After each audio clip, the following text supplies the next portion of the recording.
sur la société médiatique, elle a une vision, comment dire, un peu particulière de la prostitution. Je vais dire très 16e ou très 7e. C'est-à-dire qu'on a l'impression qu'on est dans quelque chose de très fun, avec des libertines, des libertins, que tout le monde s'amuse beaucoup et que l'argent n'a rien à voir là-dedans. La réalité, c'est que la prostitution, c'est l'argent, c'est l'achat de services sexuels.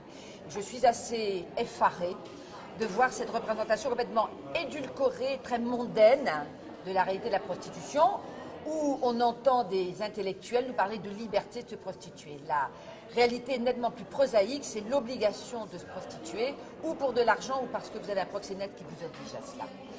Sur les associations, je crois qu'elles ont fait un vrai pas. Je ne parle pas simplement de celles qui étaient là aujourd'hui, je parle des associations féministes qui me semblent avoir pris la mesure de ce qu'est l'aliénation du corps des femmes par la prostitution.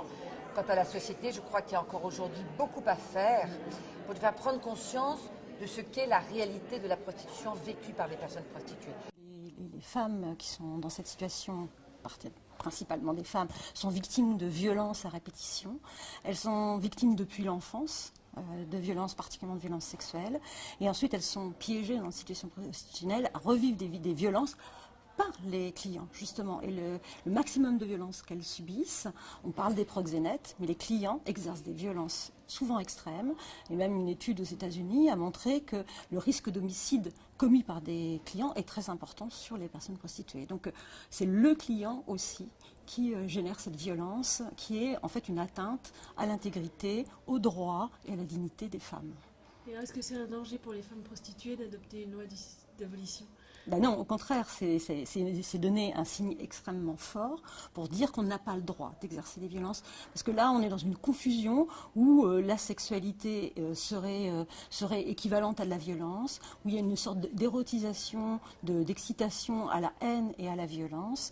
Et en fait, les clients prostitueurs ne sont pas du tout dans un registre de désir sexuel. C'est absolument rien à voir, parce que de toute façon, ils savent bien, le désir, il est forcément réciproque. Ils savent très bien que la personne prostituée n'a aucun désir, et qu'elle a un consentement forcé, en fait, qui est absolument pas libre.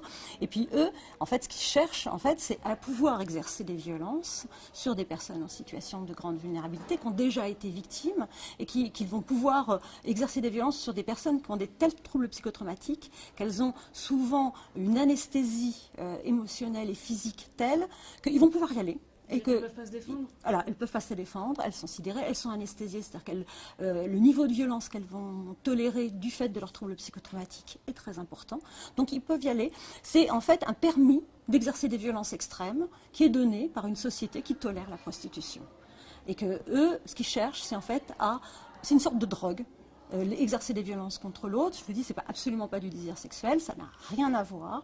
C'est vraiment exercer des violences pour générer en fait chez eux une sorte là c'est de l'ordre d'une disjonction avec en fait une production une sorte de cocktail, parce qu'en fait le stress extrême qu'on génère chez l'autre génère en fait une production d'hormones dures, kétamine et morphine-like, qui va leur permettre de s'anesthésier. Donc ils se droguent en instrumentalisant les personnes et en exerçant des violences sur elles. Alors d'un côté, on a une loi des politiques qui semblent petit à petit bien vouloir réfléchir à l'idée d'une loi d'abolition, et de l'autre côté, on a une évolution des représentations et des images hyper sexualisées des femmes et de plus en plus des filles de plus en plus jeunes. Et est-ce qu'il y a moyen de lutter contre ça ? Oui, ça il faut absolument lutter contre la pornographie. On n'en a pas parlé aujourd'hui, mais c'est vraiment un élément très important. Surtout que ça colonise l'imaginaire de tout un chacun.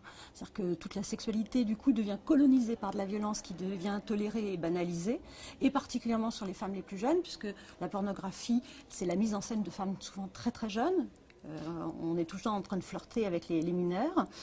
C'est l'érotisation de la violence extrême avec des jeunes femmes qui sont présentées comme aimant ça. Donc on peut y aller, il n'y a pas de souci.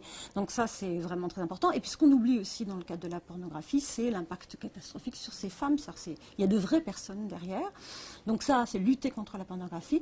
Et puis du coup, lutter aussi contre toute la médiatisation de ces équivalents pornographiques dans le cadre de la publicité, des journaux féminins qui peuvent relayer aussi toute cette vision de la femme, toute cette vision de la sexualité aussi, où toujours pareil, on tolère c'est une équivalence sexualité et violence.